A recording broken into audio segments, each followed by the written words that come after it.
நான் உடம்புல நோய் வந்ததுன்னா, ஆரோக்கிய குறைபாடு இருந்ததுன்னா, அதுக்கு என்ன மாதிரி வழிபாடு பண்ணணும்? என்ன நாமம் சொல்லணும்? லலிதா சகஸ்ரநாமத்தில, விஷ்ணு சகஸ்ரநாமத்தில என்ன நாமம் சொல்லணும்?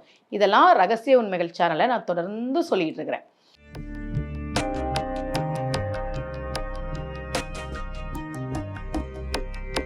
ரகசிய உண்மைகள் சேனலை பார்த்து கொண்டிருக்கும் உங்கள் அனைவருக்கும் சுமதி ஸ்ரீயின் அன்பு வணக்கம்.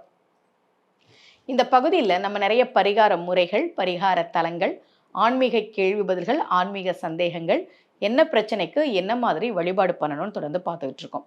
முறையான மருத்துவ சிகிச்சை முக்கியம். ஏன்னா எனக்கு உடம்பு சரியில்லைனாலும் நான் முதல்ல ஹாஸ்பிட்டலுக்கு தான் போவேன். நம்ம எல்லாரும் ஹாஸ்பிட்டலுக்கு தான் போவோம்.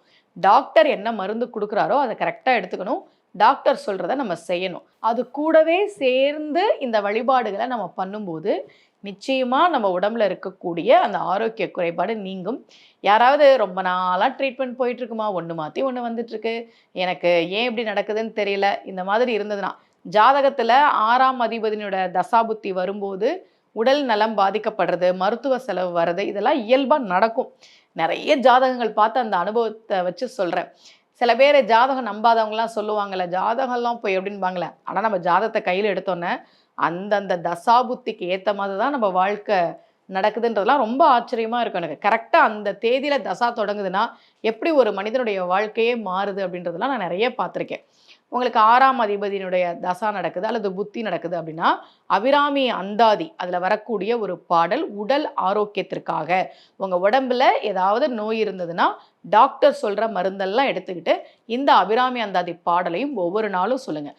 மணியே மணியின் ஒளியே, ஒளிரும் மணி புனைந்த அணியே, அணியும் அணிக்கு அழகே, அணுகாதவருக்கு பிணியே, பிணிக்கு மருந்தே, அமரர் தம் பெரு வாழ்வே. இந்த ரொம்ப அழகான அபிராமி அந்தாதி பாட்டு இந்த பாட்டு. அதில் பாருங்க, அணியும் அணிக்கு அழகே.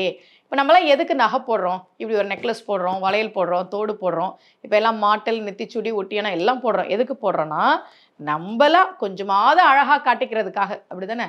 ஆனால் அம்பாள் நகை போட்டால் அதை அவளை அழகாக காட்டிக்கிறதுக்காக இல்லையாம், அந்த நகைகளுக்கு அழகு சேருமா. அதான் அணியும் அணிக்கு அழகே, அணுகாதவருக்கு பிணியே, பிணிக்கு மருந்தே அப்படின்னார். நோய்க்கெல்லாம் மருந்தாக இருக்கக்கூடியவள் அம்பிகை.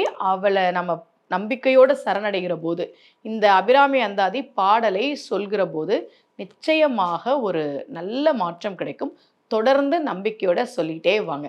பணியேன் ஒருவரை நீ பத்ம பாதம் பணிந்த பின்னே, உன் பாதத்துல மட்டும்தான் நான் சரணடைஞ்சு வணங்குவேன், வேற யாரையும் வணங்க மாட்டேன் என்று பக்தியில் வைராக்கியமாக அபிராமி பட்டர் பாடிய பாடல். நம்பிக்கையோட சொல்லுங்க, நிச்சயமாக ஒரு மாற்றம் தெரியும். மீண்டும் சந்திக்கலாம். அனைவருக்கும் அன்புடன் சுமதி ஸ்ரீ.